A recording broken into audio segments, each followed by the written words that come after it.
welcome back to this week's episode of the Broken Kid Podcast. We are back with another episode of a movie review, and this time it is called the Movie Review Extravaganza, and today's episode is going to be solely focused on Scream 2027. In other words, well, did I say Scream 2027? Shit. I'm here advertising myself as a fan, but I can't even get the name right. I meant to say Scream 7 of 2026, the long-awaited movie. Some say it's the 5th movie. Some say it is the 7th movie. The reason some people go on to say that it's the 5th movie is because 5 and 6 were so horrible that people kind of blocked it out of their goddamn mind. Now, if you ask me, do I think 5 and 6 should have happened? There were some good things about it, but again, who were the best parts of it? In my opinion, the legacy characters. Yeah, they had Dennis Quaid's son, whatever his name is, Jack Quaid or whatever. And they had that one girl from that one stripper movie who fought for stripper rights for some fucking dumb reason. I don't know why. What's that? That girl from Winona, Mikey Madison. Don't know how that shit happened. Not her being cast in Scream. She did pretty good. She was pretty good. They were good. You know, they got these great big name actors before they were already kind of established, but I think, you know, it's kind of like having Timothy Olyphant in the Scream movie, in the earlier movies, even though he was in it for a portion of it. You know, it's like, whoa, man, it's kind of like, I don't think when people think of their work, they don't think of Scream being a part of it. Not because they did a bad job, but no, you're going to go ahead and talk about it. My opinion on it, was it good? Was it bad? Here's the thing. I don't think it depends on whether it's good or bad. I think it matters on whether you're the right person to go watch it. Are you a fan or are you not a fan? Because the weird thing is, I went to go see it with one of my friends, and it was one of his it was his first horror movie, which sounds really weird because he's 19 and it was his first time watching it, and he loved it. He thought it was good. And I told them a bit of the lore as we were watching the movie and beforehand. And we were that idiot. We were those idiot friends who you sit next to when you hear this. Hey, yeah, that's that one. You know, that's David Arquette, and he plays Dewey. And I was practically explaining everything to him, and I wasn't upset. But then, you know, so here's what I'm gonna say. Holy shit! It picks up quick. I don't know if you've seen that clip of Beavis and Butthead, where one of them jumps out of the moving car from the trunk, and then they hit the floor. No, just hit the floor, and as soon as you hit the floor, run. But of course that doesn't happen. He tumbles and causes a whole upheaval. It's like, holy crap, it picks up, and it's got to be one of my favorite openings in a while. You know? Yeah. I didn't really like the opening to 4. I think it was a little too long. The alternative opening to 4, if you haven't seen it, you got to look it up on YouTube. Scream 4 alternative opening. It was so good. That being said, are you the right person to go watch it? You know, there's no real way of knowing, because you can be a fan of this, you can go watch it, and as I've heard, people have been disappointed by this. To me, I loved it. Now, why did I like it? It didn't take itself so serious. I think part of that is because Kevin Williamson, who wrote the first one, returned to add his flair. It was directed by, of course, unfortunately, not Wes Craven, because he died in 2015. And the last movie he directed was Scream 4. And that's one of my it's another one of my favorite ones. They're all pretty good in my opinion. And let's not say for what they are, because the whole thing is that they're very meta. How a meta can you get? How you know, that's what Corny Cox says in the 4th one. And you know, it's fast paced, it's fun, it's got, you know, people die. And here's the thing, this is kind of gonna be a bit of a spoiler review, but here's the thing. There are a lot of new characters introduced. You're like, what the hell? Who are these people? And I think it kind of works because sometimes when you bring in that many people, and, you know, this was a bona fide slasher film where people are dying left and right. And the thing is I think the reason it works is because we're in a different chapter now.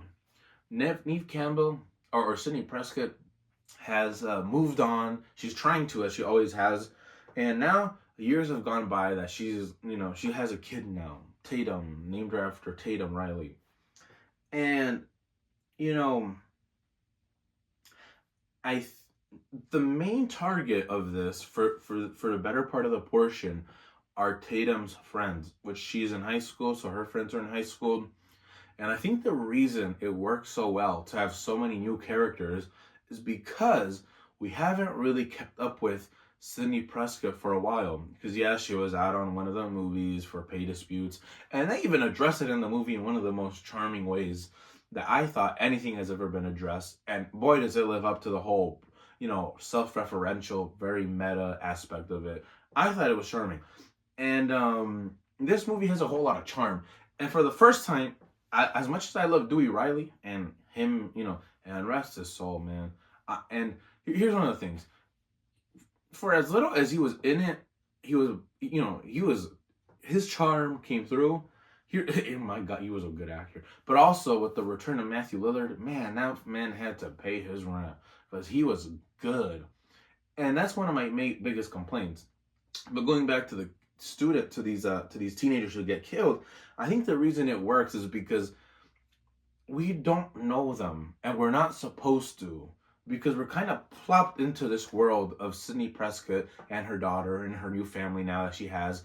And unfortunately, fortunately, Patrick Dempsey wasn't in this. I think a lot of us wanted him to, but it was kind of debunked that this was a different Mark. So I guess she has a thing for Marks. And it's probably a good thing that they didn't get Patrick Dempsey, because he's probably really good looking, uh, and he's got a whole lot of plastic surgery. Neve Campbell, on the other hand, is aging normally, and she's not ugly. She's aging pretty gracefully.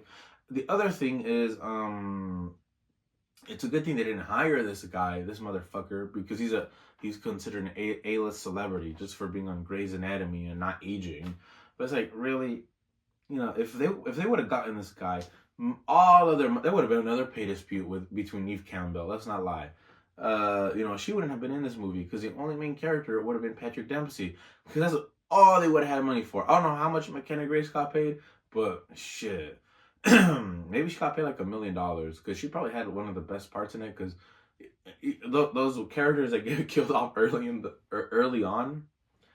It must be fun for them to get killed it must be fun to be a character that gets killed in a Scream movie, because she got killed right around the perfect time, and she was in it for a while, but not too long, as opposed to some of the other characters. But going back to it, I think the reason it works is because nobody really kind of knew these characters, because we hadn't been followed. We didn't knew they existed, and they also don't give us like a major reason to really care for them, because we don't have time. And I think that's because of the fashion in which the ghost killer or ghost killers attempt to do their thing. And it's pretty fast. It's fast, and it's a fat. They're very I don't want to say reckless, but they're very ambitious.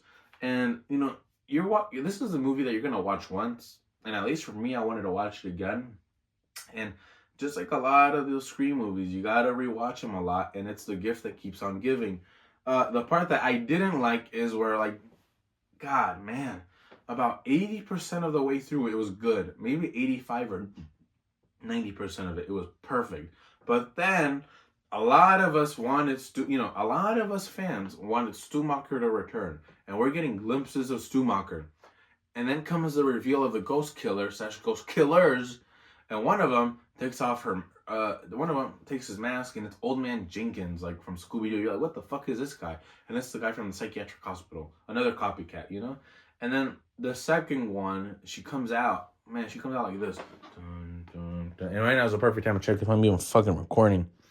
But she's coming out, or you don't know who it is, but I just kind of gave it away. But she's walking out. They're walking out, and they're like, and here's the other ghost face. And like this, like a Scooby-Doo type reveal, but to herself or himself, because we don't know yet. And I'm like, it's Matthew Lillard, it's Stumacher. And what is it? It's a blonde bitch. It's a blonde, pill-popping housewife from some suburban area where a bunch of yuppies live. Yeah. That's who the fuck the killer was. And they give a stupid-ass explanation for as to why she wanted to become a killer. I don't even fucking know why. I must not have been paying attention. I really wasn't, because I was like, wait, what? This girl had probably like 4 minutes of screen time. And it's almost like they were like, okay, so no one's gonna suspect her because why would they? We haven't given them any reason. But it's like, no, that's too cheap. That's way too cheap. And I think they were like, I don't know what happened, but towards the end they must have had like, they must have been like, fuck it. You know, we only have like a few minutes. We only have a few more days to finish the script up. Let's just put whatever. And it's like 80% of the script was so good, but up until then, it's like, did they not run this to a focus group? Because, man, I feel bad for Matthew Lillard because he came in and he did such a phenomenal job and he delivered. And I think that's the testament of a good actor. When you get a bad script or a bad outcome for the script for your character, and you can still be one of the memorable parts. Because for me, the memorable parts were Stumacher and David Arquette. And I didn't really like Tatum. She was kind of like a useless final girl, it girl, or whatever. The final girl. And I must have skipped the reason for why she wanted to be a killer. Because I was so stuck on like, wait, what? You do all of this buildup, and you plant the seeds, and you give us these crumbs. You're breadcrumbing us as if we're on Tinder. And we expect it to be Stumacher, and it's not.